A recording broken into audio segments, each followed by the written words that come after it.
Bonjour à tous et bienvenue dans ce nouveau podcast du jardin. Au menu aujourd'hui, une partie en 2400 points entre mes hauts elfes qui sont en cours de montage et les très jolis CV de Nikos.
Commençons par présenter le terrain.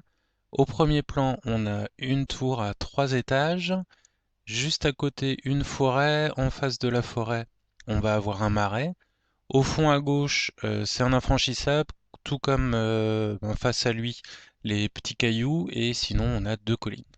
Au niveau du déploiement, on va commencer par les CV. Donc au premier plan, on a 5 émissaires d'outre-tombe, une nuée sur la colline. Juste derrière, on a les 35 zombies.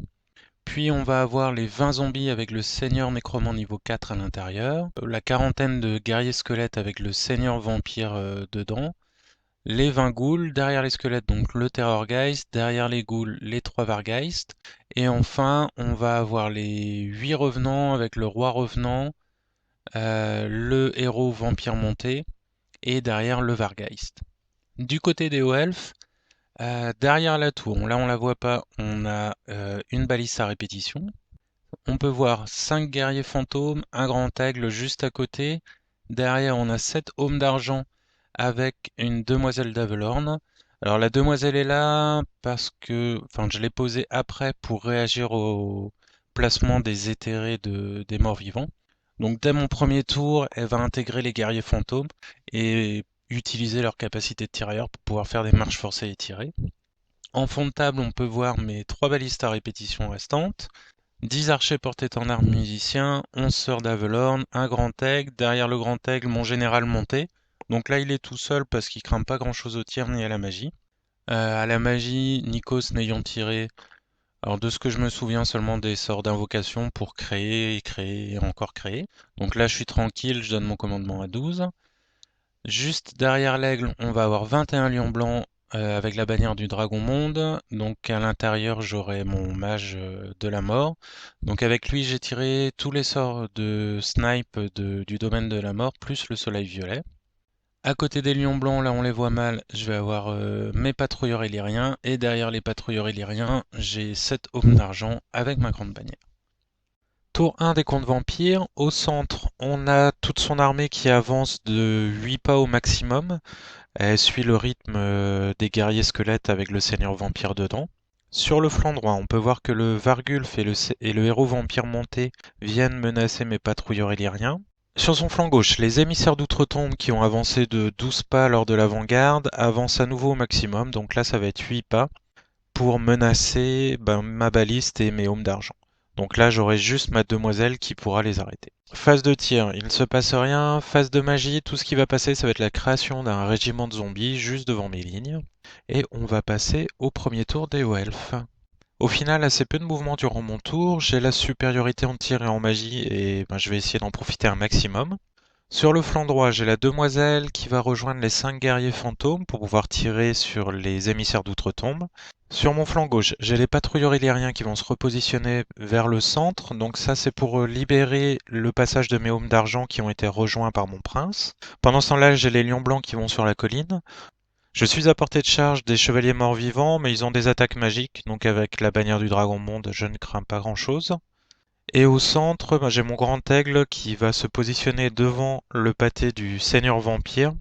Là, le but du jeu, c'est de lui faire perdre un tour de mouvement et éviter qu'il passe des danses macabres de Von Helm.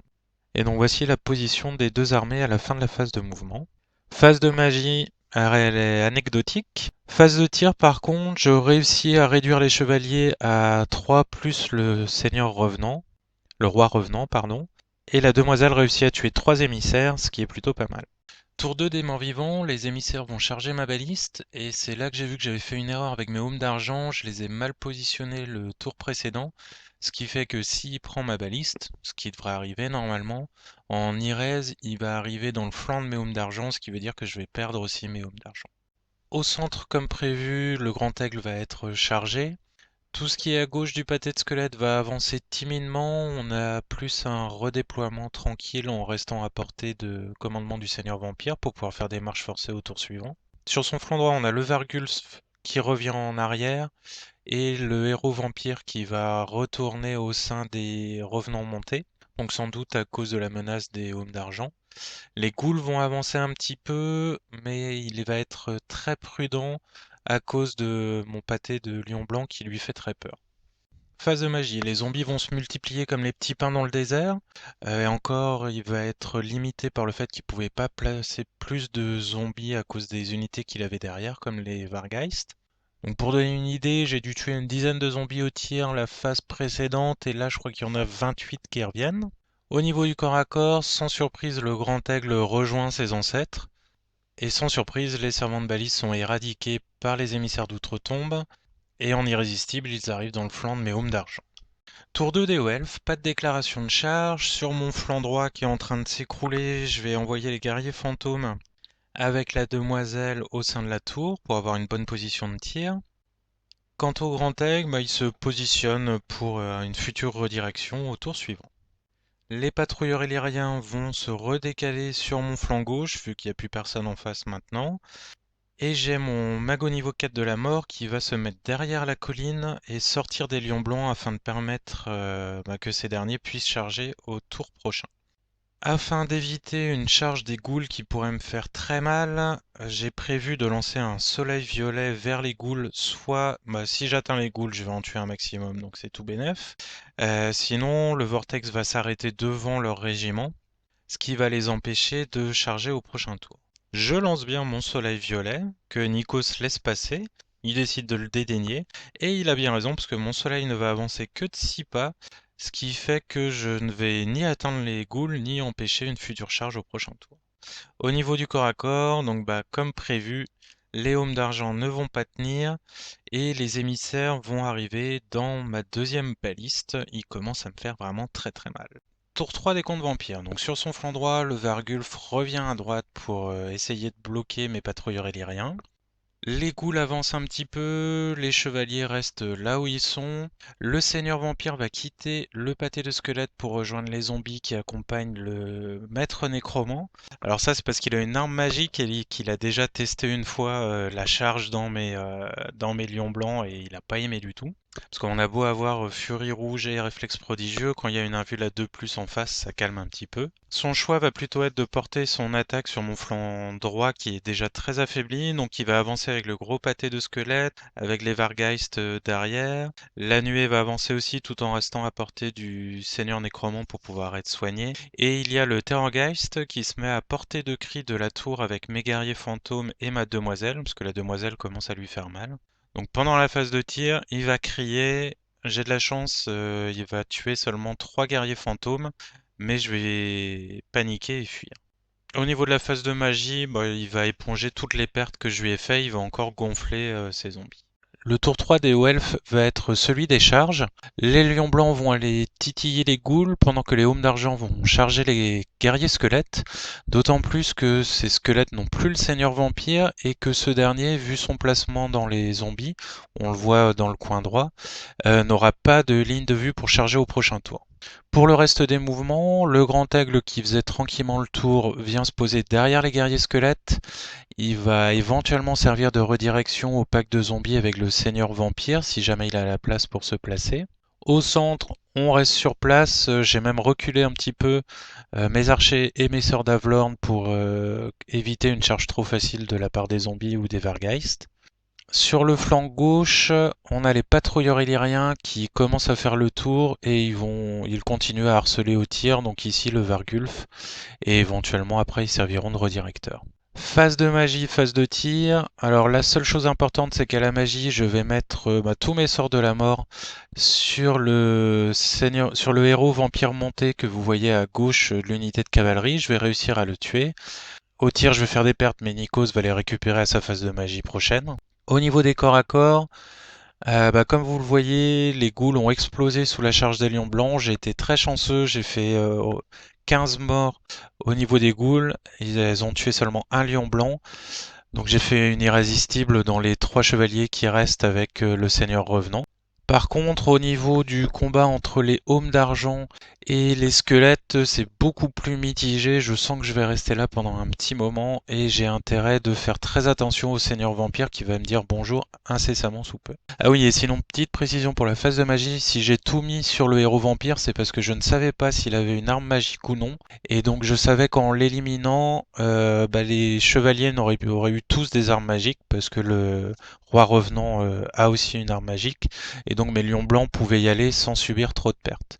Parce que je sais qu'en 1 contre 1, mes lions blancs vont pouvoir éradiquer quasiment n'importe lequel de ces régiments. Par contre, je vais subir des pertes à chaque fois et donc là j'ai été chanceux avec les ghouls, j'ai subi qu'une perte, mais il faut que je limite le plus possible de mes pertes, hein, je me répète, pour pouvoir tenir sur le long terme. Tour 4 des contes vampires. La nuée d'esprit va tenter de charger la balise qui est la plus à droite. Les zombies vont tenter de charger les archers. Les deux vont rater leur charge. Les Vargeist vont aller se poser tout près des balistes pour être sûr de les avoir au prochain tour. On peut voir à côté d'eux les émissaires d'outre-tombe. Ils viennent juste de revenir sur la table après avoir détruit ma baliste au tour précédent et avoir fait une irrésistible hors de la table. Le Terrorgeist se repose à côté du Seigneur Vampire pour pouvoir faire une marche forcée au prochain tour et aller crier sur quelque chose.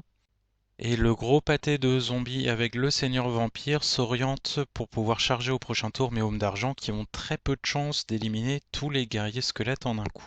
Alors la petite erreur de Nikos ici, c'est qu'il ne va pas coller son pâté de zombies à mes Aumes d'Argent, ce qui fait que j'ai la place au prochain tour d'amener mon grand aigle pour éviter cette charge. Sinon, sur son flanc droit, on a le Vargulf qui va commencer à chasser mon mage niveau 4 qui était planqué derrière la colline.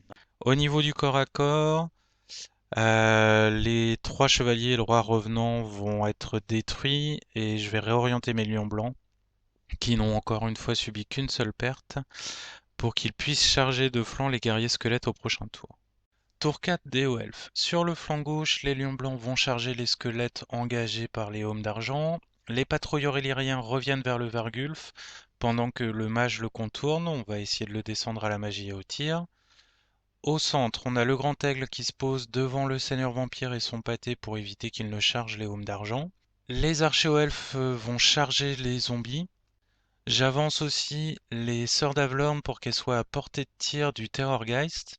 Lors de la phase de tir, je vais réussir à lui mettre 2 blessures enflammées et avec les 2 balistes qui vont me rester, je vais détruire ce Terrorgeist. Pour le corps à corps, les archers vont réussir à tuer des zombies sans subir trop de pertes.